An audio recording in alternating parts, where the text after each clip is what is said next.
नमस्कार दोस्तों, आज हम बात करने वाले हैं पार्लियामेंट्री कमिटीज़ के बारे में। अब पार्लियामेंट्री कमिटीज़ हैं क्या? पार्लियामेंट्री कमिटीज़ ना यार सिंपल कुछ कमिटीज़ होती हैं जो हेल्प करती हैं पार्लियामेंट को लॉज़ बनाने में, कुछ ओवरसाइट रखने में, है ना? जिससे कि क्या हो कि पार्लियामेंट अपना काम अच्छे से कर पाए। ये एक तरीके का ना सपोर्ट सिस्टम है, क्योंकि पार्लियामेंट के पास इतना समय है नहीं कि हर एक चीज़ पे कान हर एक चीज़ मतलब हर एक चीज़ के इन डेप्थ में चली जाए। इन डेप्थ में जाने के लिए क्या होता है कि भाई कुछ लोग बैठें और एक एक चीज़ पर विचार करते रहें। फॉर एग्जांपल फाइनेंस से रिलेटेड हो तो फाइनेंस कमेटी चलेगी, एथिक्स से रिलेटेड हो एथिक्स कमेटी के पास भेज दो, सबऑर्डिनेट लेजिस्लेशन हो तो सबऑर्डिनेट लेजिस्लेशन वाली कमेटी के पास भेज दो। ऐसे अलग अलग तरीके की कमेटी बना रखी है, जैसे ही काम ना डिवाइड हो जाते तो काम क्या होता है, हल्का हो जाता है। बस यही इसका काम है, बेसिक काम यही है। जो तो देखो यहाँ वुड्रो विल्सन ने क्या कहा था, Congress in session is Congress on public exhibition, whilst Congress in committee rooms is Congress at work. मतलब क्या है कि भाई सेशन में जब रहती है ना कांग्रेस, मतलब पार्लियामेंट जब सेशन में रहती है उस समय से पब्लिक एग्जीबिशन है एक तरीके से। लेकिन जब कांग्रेस मतलब पार्लियामेंट जब कमिटीज़ में बैठ के काम कर रही होती है तो सच में काम कर रही होती है। ये वुड्रो विल्सन की एक कोट है, इसे आप कोट कर देना अगर करना हो तो। फिर है दूसरे तरीके से कैसे अपन इंट्रोड्यूस कर सकते हैं आंसर को, मतलब इंट्रोडक्शन कैसे लिख सकते हैं दूसरे तरीके से। दूसरा है कि पार्लियामेंट्री कमिटीज़ जो होती हैं वो बैकबोन होती हैं किसकी, इन्फॉर्म्ड लेजिस्लेशन की, रोबस्ट ओवरसाइट की और इंस्टीट्यूशनल डेप्थ की। बस बाकी आगे चीज़ देखते हैं। क्लासिफिकेशन मतलब किस किस तरीके की पार्लियामेंट्री कमेटी होती है, प्रीलिम्स में तो पढ़ा ही होगा। पहला देख लेते हैं नेचर और टेन्योर। अब नेचर और टेन्योर मतलब कि अब ये किस तरीके की है। टेन्योर मतलब परमानेंट है, एडहॉक है, होती किस तरीके की है। स्टैंडिंग कमेटी, स्टैंडिंग जो होती है परमानेंट होती है। इनको हर रिकॉन्स्टिट्यूट होती है हर पार्लियामेंट के साथ, है ना। जब जब पार्लियामेंट रिकॉन्स्टिट्यूट होती है तब ये बनती हैं। एडहॉक होती हैं कि भाई टेम्प्रेरी बॉडीज़ हैं, कुछ स्पेसिफिक टास्क दिए गए हैं इनको कि फॉर एग्जांपल समझ लो कि एआई से रिलेटेड कुछ आ जाता है तो क्या करेंगे, एडहॉक कमेटी बना देंगे एआई से रिलेटेड। तो वो क्योंकि एआई से रिलेटेड समझो हैकिंग हो गई या जो भी चीज़ें हो गई एकदम टेम्प्रेरी है, पता है कि भाई अभी आगे नहीं रहेगी, ना पीछे थी ना आगे फ्यूचर में रहेगी, सिर्फ अभी के लिए है, अभी के लिए इशू दिख रहा है, तो इस पर बना देते हैं एडहॉक कमेटी। फिर है जॉइंट पार्लियामेंट्री कमेटी। जॉइंट नाम से क्या पता चल रहा है, पार्लियामेंट में क्या होता है, बाईकैमरलिज्म होता है। बाईकैमरलिज्म मतलब लोकसभा और राज्यसभा होते हैं। इससे क्या होता है कि भाई राज्यसभा और लोकसभा दोनों के मेंबर हों उस पार्लियामेंट्री कमेटी में, तो क्या हो जाएगा, जॉइंट पार्लियामेंट्री कमेटी हो जाएगी। फिर है फंक्शन से देख लेंगे कि भाई काम किस तरीके का करना पड़ता है। पहला है फाइनेंशियल फंक्शन होते हैं, तो इसमें 3 तरीके की आती हैं। पहला पब्लिक अकाउंट कमेटी, दूसरा एस्टीमेट कमेटी, तीसरा कौन सी हो गई, department related standing committee. Public account committee क्या करती है, रिव्यू करती है कैग को। अब जो हम प्रीलिम्स में पढ़ते हैं ना कि भाई इसमें इतने मेंबर हैं या इसमें इतने मेंबर हैं, वो चीज़ें याद करने की ज़रूरत नहीं है, या फिर इसका हेड कौन होता है वो चीज़ याद करने की ज़रूरत नहीं है। सिंपल इसका बेसिक काम पता होना चाहिए कि जैसे पीएससी क्या करती है, रिव्यू करती है कैग के ऑडिट को, ठीक है। मतलब मतलब कैग के ऑडिट को नहीं, गवर्नमेंट की जो स्पेंडिंग हुई है और कैग जो ऑडिट करता है उसको रिव्यू करती है। फिर है एस्टिमेटेड कमेटी, वो क्या करती है, एग्जामिन करती है बजटरी एस्टिमेट और सजेस्ट करती है एफिशिएंसीज। ऐसी फिर है कि डिपार्टमेंटल रिलेटेड स्टैंडिंग कमेटी। अब डिपार्टमेंट रिलेटेड स्टैंडिंग कमेटी से क्या पता चल रहा है कि डिपार्टमेंट से रिलेटेड है, मिनिस्ट्री ऑफ फाइनेंस में भी को लेकर एक बन जाएगी कमेटी, एक मिनिस्ट्री ऑफ डिफेंस को लेकर बन जाएगी। ऐसे अलग अलग जितने भी मिनिस्ट्रीज हैं उन सबको, मतलब उन सब के लेवल पर एक आप कमेटी बना दो, तो क्या हो गया, डिपार्टमेंट रिलेटेड स्टैंडिंग कमेटी हो गया। फिर है लेजिस्लेटिव कमिटीज़ हो जाएंगी। क्या करेंगी ये, detail scrutiny of bills, making amendment and recommending changes.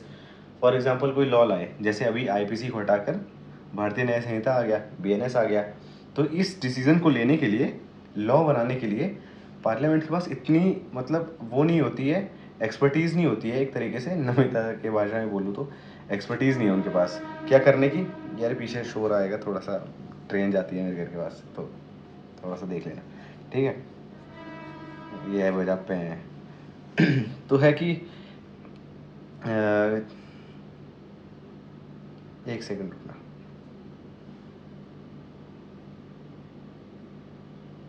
एक सेकंड यार, एक सेकंड ज़रा पानी पी लूँ, ठीक है। तो अब कोई फॉर एग्जांपल कोई जो इनके पास ना एक्सपर्टीज़ नहीं होती पार्लियामेंट के पास, अब पार्लियामेंट के पास एक्सपर्टीज़ नहीं है तो क्या होगा उससे, एक्सपर्टीज़ नहीं है तो, लेकिन लॉ तो बनाना है, तो ये करें डेलीगेट कर देते हैं। डेलीगेट मतलब एज इन डेलीगेट नहीं करते हैं कि भाई तुम रूल बनाओ, तुम अमेंडमेंट लाओ, ये सब नहीं करते। सिर्फ उनसे सलाहें लेते हैं, एडवाइस लेते हैं कि भाई अच्छा इसके अंदर क्या डालना चाहिए, सब क्लॉज में ये होना चाहिए या ये चीज़ होनी चाहिए, इन सब चीज़ों पे डिबेट होती है, फिर फाइनलाइज होता है आखिरी में और फिर पार्लियामेंट पास कर देती है इसे। फिर है third, question and evaluation committees review करते हैं uses and performance of question or private member bill etcetera. फिर है एडहॉक, वही issue based fact finding committees होती हैं, जैसे कि committees that proved CWG, black money etcetera, ये सारी हो गई। अब इंपॉर्टेंस क्या है, हर चीज़ कम देखते हैं हम, अब तक जितने भी लेक्चर पढ़े हैं अपन ने, तो सब में देखते हैं कि भाई इंपॉर्टेंट, पहले कोई टॉपिक दिया, ठीक है, उसका डेफिनेशन देखा, फिर उसके बारे में देखा, मतलब उसके टाइप वगैरह देखे कि भाई अगर अलग अलग टाइप के हैं तो है क्यों है। फिर देखेंगे उसका इम्पोर्टेंस कि भाई ये इम्पोर्टेंट है ही क्यों यहाँ पर, या फिर इम्पोर्टेंट है तो कितना इम्पोर्टेंट है, सिग्निफिकेंस है कि नहीं है उसका। पहला है क्या करती है, एफिशिएंसी इंक्रीज़ करती है। क्यों, कैसे करती है, अब आपने डेलीगेट कर दिया, मतलब इनके पास काम चला गया, अलग अलग कमिटीज़ हैं, इनके पास क्या होती है, एक्सपर्टीज़ एक तरीके से कह लो हो जाती है, क्योंकि ये और लोगों को भी हायर कर सकते हैं एज एन एडवाइज़र के तौर पे। तो वहाँ पर आते हैं लोग, बताते हैं कि भाई ये चीज़ें होनी चाहिए, ये चीज़, तो क्या होता है सब्जेक्ट मैटर के ना एक्सपर्ट आ जाते हैं, वो बता रहे होते हैं, उससे क्या होता है इन डेप्थ एनालिसिस हो जाती है। फिर है इनेबल करते हैं स्पेशलाइजेशन, जो कि मैंने बता दिया। फिर है डीपॉलिटिसाइज्ड एनवायरनमेंट होता है। क्यों होता है ऐसा, जो पार्लियामेंट होता है ना, वहाँ तो सिर्फ मतलब बहसबाजी हो रही रहती है, एक दूसरे पे लांछन लग रहे होते हैं, लेकिन जब कमिटीज़ में बैठते हैं ना ये लोग, तो उसमें लड़ाई झगड़ा कम होता है। उसमें क्या होता है कि भाई अलग अलग पार्टीज़ के मेंबर हो रहे होते हैं, कि हेड कोई और होगा, मेंबर कोई और होगा, है ना, सब हेड मतलब समझ लो कोई और होगा, ये सब चीज़ों में बटा रहता है। तो क्या होता है ये एक साथ कंसेंसस से, मतलब एक तरीके से काम कर रहे होते हैं। फिर इससे क्या रहती है, पब्लिक अकाउंटेबिलिटी रहती है। पब्लिक अकाउंटेबिलिटी, गवर्नमेंट ने कोई चीज़ स्पेंड करी, खूब पैसा स्पेंड किया, तो क्या है एस्टिमेट कमेटी देख लेगी कि भाई इन्होंने कितना किया है कितना नहीं किया है, रिपोर्ट जारी करेगी ना अपनी, कि भाई काम मतलब कितना, जितना पैसा लिया था उतना कहाँ कहाँ यूज़ हुआ। बजट में तो बताते ही हैं, लेकिन ये लोग भी बताते हैं कि भाई सच में पैसा यूज़ हुआ या नहीं हुआ है। फिर है एक्सपर्ट इंगेजमेंट, वही बताया मैंने कि अलग अलग जैसे इकोनॉमिस्ट हैं, एकेडमिशियंस हैं, सिविल सोसाइटी हैं, इन सब जगहों से ये लोग एक्सपर्ट को बुलाते हैं एज एन एडवाइज़र। फिर पूछते हैं इनसे कि भाई इनके अंदर क्या डालना है, डालना भी है कि नहीं डालना है, तो ये सारी चीज़ें हो जाती हैं। फिर है ड्राइवर्स बिहाइंड कमिटी रिलायंस। पहला क्या है, legislative burden post 1991 liberalisation, volume of law making increase dramatically, committees allowed granular betting. Second, erosion of floor debate quality. Third, proliferation of government scheme. Fourth, weak opposition presence. Committees became alternate watchdog. मतलब क्या हुआ, कुछ समझ आया, नहीं आया होगा। कि भाई ये पूछ रहा है कि ड्राइवर क्या है बिहाइंड कमिटी रिलायंस, मतलब कमिटी पे हम कैसे भरोसा कर पा रहे हैं, उसके पीछे का रीज़न क्या है, क्यों हम कमिटीज़ पे भरोसा करें। पहला क्या है कि बहुत ज़्यादा ना बर्डन हो गया लॉ बनाने का। कब, पोस्ट 1991 जब LPG रिफॉर्म आए, तो बाहर से कंपनीज आने लगी, 10 तरीके की चीज़ें होने लगी, तो उसके लिए लॉ तो बनाने पड़ेंगे, जैसे ये इन्वेस्टमेंट के लॉज बनते हैं, या फिर NGO के लिए लॉज बनते हैं, ये सारे जो भी है ना। तो इसके चक्कर में कि भाई इतना ज़्यादा बर्डन हो गया, तो किसके पास दे दो, कमिटीज़ के पास दे दो, वो बता देंगी। और फिर देखा गया कि जो पार्लियामेंट है उसके फ्लोर पे जो भी डिबेट्स होती हैं वो इतनी क्वालिटी डिबेट्स नहीं होती हैं। अब अच्छी पहले जैसी क्वालिटी डिबेट्स नहीं हो रही हैं, तो उसके लिए क्या करेंगे कि जो कमिटीज़ हैं, डिबेट्स नहीं हो रही हैं, तो कमिटीज़ के पास जब जाने लगी ना चीज़ें जब कमिटीज़ के पास जाने लगी, तो ये एफिशिएंट काम होने लगा वहाँ पर। तो दिखने लगा कि भाई ये यहाँ पर क्वालिटी डिबेट नहीं हो रही है, इस वजह से यहाँ पर काम भेजना अच्छा है। फिर है प्रोलिफरेशन ऑफ गवर्नमेंट स्कीम, ये तो देख कर ही समझ जा रहे हो। फिर वीक ऑपोजिशन है। अब वीक ऑपोजिशन है, अगर ये लोग समझो ऑपोजिशन के मेंबर्स जो हैं पार्लियामेंट के अंदर हैं, तो क्या होगा, वहाँ पर तो ये लोग कुछ हैं, है ना, आपने देखा था ना, टोटल बहुत कम लोग थे ऑपोजिशन में पिछली लोकसभा में, इस बार तो ज़्यादा हैं, लेकिन पिछली लोकसभा में देखा बहुत कम लोग थे। उससे क्या हो रहा था, क्या होता है उससे कि भाई कम लोग हैं, पार्टी पावर में है, तो इनको दबा देगी, एक तरीके से दबा भी रही थी, ठीक है। अब क्या होता है कि जब कमिटीज़ बन जाती है ना, तो वहाँ पर कई कमिटीज़ के हेड जो होते हैं ना ऑपोजिशन पार्टी से आते हैं, और उस कोई लॉ नहीं है इस पर कि भाई ऑपोजिशन पार्टी से ही आएंगे, लेकिन हाँ कन्वेंशन चला आ रहा है, तो इसलिए ये सारी चीज़ें मैटर करती हैं कि भाई कमिटीज़ बहुत ज़्यादा इंपॉर्टेंट हो जाती हैं। अब कमिटीज़ की अच्छाई तो देख ली, कुछ चैलेंजेस देख लेते हैं। पहला क्या है, लो रेफरल आउट बिल। ओनली 14% जो बिल है ना वो रेफर किए गए थे 17th लोकसभा में कमिटीज़ को। फिर है अटेंडेंस इशू, 50% एवरेज प्रेजेंस है डिपार्टमेंटल रिलेटेड स्टैंडिंग कमेटी में। अब बता लो कहाँ से करोगे, 10 लोग थे 5 ही लोग आए हैं, 5 लोग कहाँ काम करेंगे, 5 लोग कैसे काम करेंगे, 10 लोग आने थे ना, 5 लोगों का इनपुट तो रह ही गया ना। तो ये सारी चीज़ें हो गई। फिर शॉर्ट टेन्योर होता है पैनल्स का।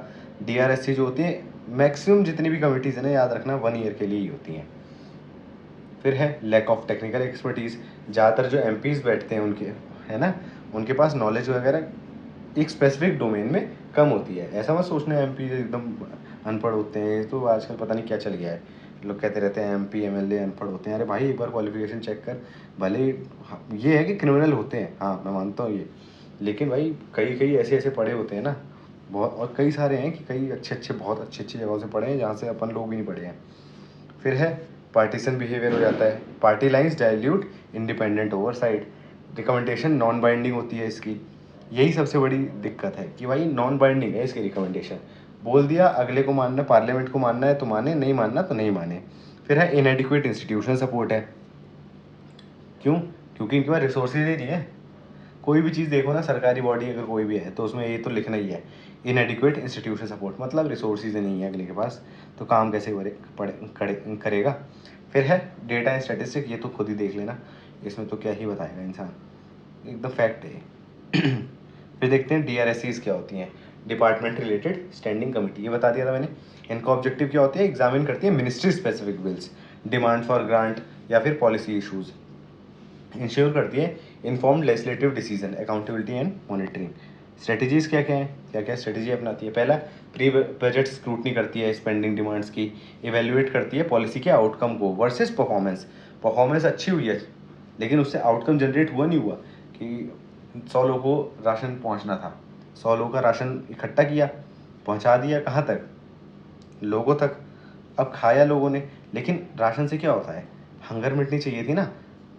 बेसिकली तो यही है कि हंगर मिटे, न्यूट्रिशन सपोर्ट मिले। अगर वही चीज़ नहीं मिली, न्यूट्रिशन में रह गए, तो इसका मतलब आउटकम अच्छा नहीं आया आपका। फिर थर्ड है automatic referral of relevant bills, ये तो आसान सही है। Legislative post implementation review. Fifth क्या है, training ground for back benchers in policy and oversight. अब ये कुछ केस स्टडीज़ है, ये देख लेना, क्योंकि ये हो गया फैक्ट हो गए, जैसे डेटा जो था उसको पढ़ाने का मतलब नहीं बनता है, वो तो इंसान को खुद ही देखना पड़ेगा, क्योंकि ये तो रटने वाली चीज़ है, तभी तो आगे अपन डाल पाएंगे रट कर। अब फाइनेंशियल ओवरसाइट कमेटी है, 2 ही कमेटी है जिनका नाम याद रखना है। पहला है PAC जो ऊपर बता दिया था, ऐसे ही एस्टिमेट कमेटी है, ये बता चुका हूँ ऊपर ही।